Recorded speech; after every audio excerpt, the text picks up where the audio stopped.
Bab 28. Perlahan berubah. Padahal kita sudah sampai di rumah, sudah keluar dari mobil juga. Tapi entah mengapa aku merasa tidak pantas lagi untuk menempati rumah ini. Meski bagaimanapun aku masih punya harga diri sebagai seorang perempuan. Nia sudah mengeluarkan koper dari bagasi dan juga sudah memasukkannya ke dalam rumah. Beberapa penjaga yang laki juga sudah tidak ada di mobil, sedangkan aku masih saja berdiam diri di luar rumah. "Ada apa, Cinta?" tanya Nia. Jawab aku dengan jujur. "Perempuan itu kan?" tanyaku. Nia seperti tegang, ekspresinya berubah. Ia sengaja tidak mendengar dan malah melihat ke arah lain. Dengan melihat reaksi Nia yang seperti ini saja sudah membuatku kalau aku benar. "Tolong antar aku kemanapun. Aku tidak mau di sini dan ingat jangan bawa mereka. Cukup kamu aja," ucapku tanpa menunggu jawaban dari Nia. Aku langsung masuk ke mobil yang sama. Cukup lama aku menunggu Nia untuk masuk. Dia berbicara dulu dengan teman yang lain supaya tidak mengikuti kami. Mungkin. Nia masuk ke dalam mobil, namun masuk lagi seorang temannya yang lain. "Biarkan dia ikut, satu aja," ujar Nia. "Terserah, bawa aku ke tempat yang bisa membuatku tenang. Aku butuh refreshing," ucapku. Entah Nia akan membawaku kemana, aku hanya sebagai saksi buta perjalanan ini. Tidak berbicara ataupun memperhatikan yang lain. Aku tidak mengerti apa yang Nia dan temannya katakan. Aku tidak peduli dengan itu. Lagi pula sekarang kepalaku terasa sangat berat dan sulit untukku bisa mengerti percakapan mereka. Tiba-tiba aku merasa haus. Aku mengambil botol air putih yang ada di depanku. Baru aja hendak menenggaknya, teman Nia sudah menepisnya yang hampir aja membuatku tersedak. "Itu bisa berbahaya untuk kehamilan Anda, itu minuman beralkohol," ujarnya. Astaga, aku hampir aja membuat kandunganku dalam bahaya. Tuhan masih berbuat baik padaku melalui teman Nia. "Aku tidak tahu, aku kira ini air putih, aku haus." Teman Nia memberiku tisu, memberikanku botol minuman yang lain. Tapi aku takut berani untuk meminumnya lagi. Bagaimana kalau air yang diberikannya adalah air yang sama? "Ini bukan air yang sama, ini memang air putih untuk minum," ucapnya. Aku menatap Nia dan dia mengangguk. Sudahlah, setidaknya aku percaya dengan Nia. Meski aku mati dengan perantara minuman ini pun rasanya tidak apa. Toh juga sudah tidak ada yang bisa aku banggakan dari diriku sendiri. Sebenarnya tidak masalah kalau air ini bisa membuatku mati dengan cepat. Bukankah itu yang diinginkan semua orang? Sejauh perjalanan kami, ternyata dia membawaku ke sebuah danau yang bisa aku bilang hampir tidak ada yang mengunjunginya. Bagaimana tidak, kami masuk ke pelosok seperti hutan, dan hanya satu buah rumah kecil di sekitar danau itu. Meski begitu, udaranya sangat segar sekali, tempat yang bagus untuk menenangkan diri.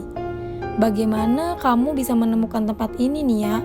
tanyaku merentangkan tangan dan mencoba untuk menyatu dengan alam ini. Sangat mendamaikan sekali.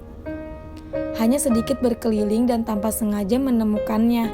Dulu aku juga sama sepertimu. Ketika merasa penat dengan semua permasalahan, aku memilih untuk pergi ke sembarang tempat. Entah itu kemana. Yang penting aku bisa berkeliling dan menghirup udara yang berbeda di satu tempat ke tempat yang lain. Karena sesuai pengalamanku, itu memang sangat manjur. Dan bahkan dalam sekejap kita bisa melupakan masalah yang kita hadapi.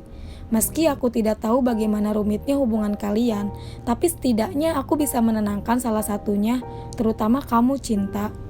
Aku setuju dengan cerita Nia. Kalau ketika penat, aku lebih suka untuk jalan-jalan, entah ke tempat apa. Intinya bisa pergi dan seakan meneriakkan masalah dalam keheningan.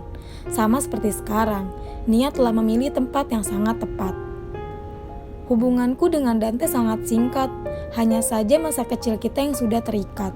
Cukup menyesal dengan semua ini, tapi semuanya sudah terjadi. Kunci dari hubungan kalian sekarang adalah kesabaran dan keikhlasan. Ketika suatu hari nanti kamu bertemu dengan hal yang tidak sesuai dengan yang kamu inginkan, kamu harus mencoba untuk menerimanya, mencoba untuk sabar. Aku ingin sedikit cerita denganmu. Kalau dulu aku pernah dikhianati oleh teman dekatku, yang sayangnya aku menganggapnya sebagai teman hatiku. Mendapatinya lebih menyukai perempuan lain, aku marah dan sangat kecewa dengan diriku sendiri karena aku sadar kalau sejatinya aku tidak bisa menyalahkan atas hal ini. Aku cukup menyesal waktu itu tidak mengungkapkan perasaanku yang sebenarnya. Namun aku sadar kalau dengan alasan apapun tidak akan ada yang bisa mempertemukan kita berdua. Kita sangat berbeda hingga membuatku memutuskan untuk tidak berharap lebih lagi. Kamu tahu cinta, yang salah itu bukan orangnya, bukan mereka yang tidak suka dengan kita, tapi yang salah itu adalah ekspektasi kita yang terlalu tinggi terhadap mereka. Cerita Nia panjang lebar. Ekspektasi. Benar, harapan itu yang menyakitkan. Aku menaruh harapanku pada orang yang belum tepat, hingga rasa kecewa itu datang bertubi-tubi.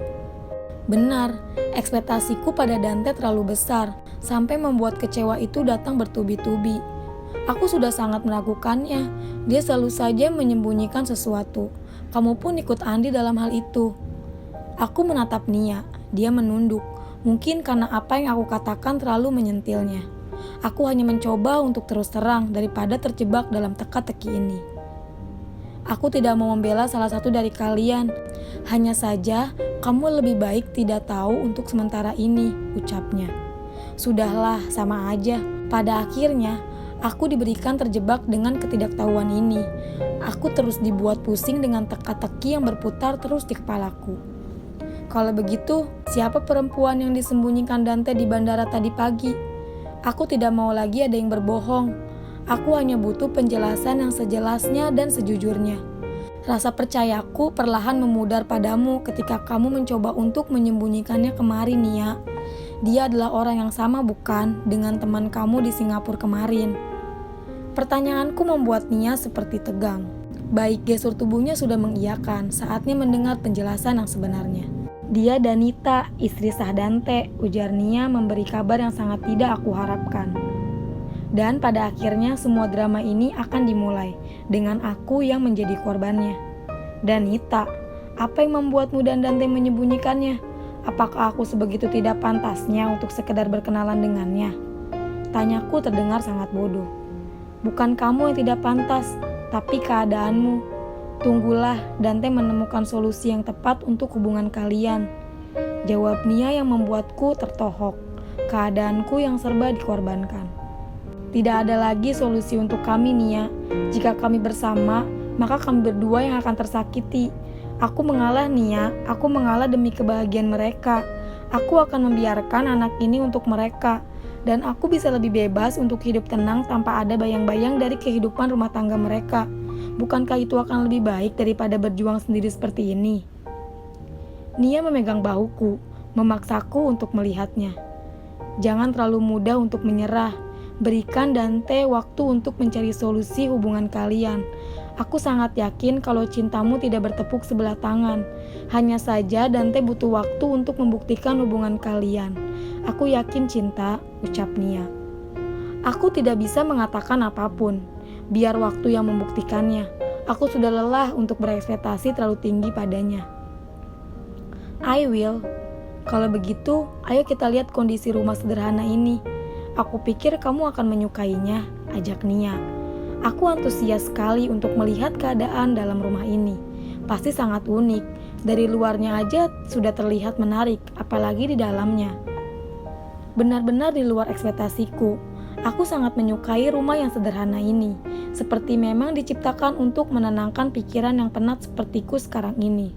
Dengan dapur minimalis, 1 kamar tidur, 1 ruang tamu minimalis, dan 1 kamar mandi yang menurutku cukup unik. Tidak hanya itu, ada 1 tempat khusus untuk menghangatkan diri dan 1 sofa di depannya. Benar-benar menarik perhatianku. Siapa orang yang membuat rumah ini?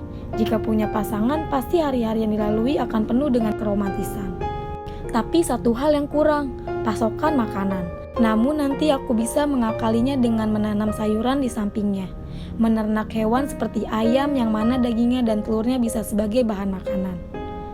Aku suka dengan rumah ini, jauh dari keramaian. Andai aku memiliki uang, aku ingin membelinya.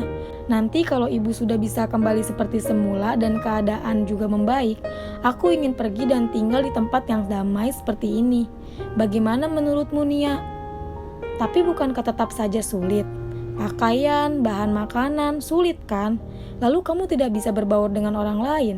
Kalau terjadi suatu masalah, kamu akan kesusahan untuk mencari pertolongan, tanya Nia. Pertanyaan Nia memang benar, agak sulit untuk beradaptasi dengan lingkungan yang baru, apalagi sepi seperti ini. Hanya bisa berinteraksi dengan diri sendiri atau partner rumah saja nantinya. Tapi melihat kedamaian yang diberikan alam yang baru ini membuatku tidak mau menyerah begitu aja. Sambil melihat danau, sambil menyerap aura yang ada, aku merasa lebih damai dengan diriku sendiri dan lainnya. Ya juga sih, tapi kalau masalah makanan bisa kita akali dengan menanam sayur dan di sampingnya. Kalau untuk dagingan, kita bisa menernak ayam. Kalau mau ikan, di danau bisa sepertinya. Terus kalau baju sesekali kita bisa ke kota untuk membelinya. Agak susah memang, tapi aku yakin pasti seru. Merancang rencana untuk tinggal di tempat ini sangat seru sekali. Seakan kehidupan sederhana yang sudah aku rencanakan dengan rapi terasa akan sempurna jika benar bisa tinggal di sini. Tempat sederhana dan nyaman. Melihatmu begitu semangat, aku jadi terpikir untuk tinggal berdua denganmu di sini. Aku langsung berbalik.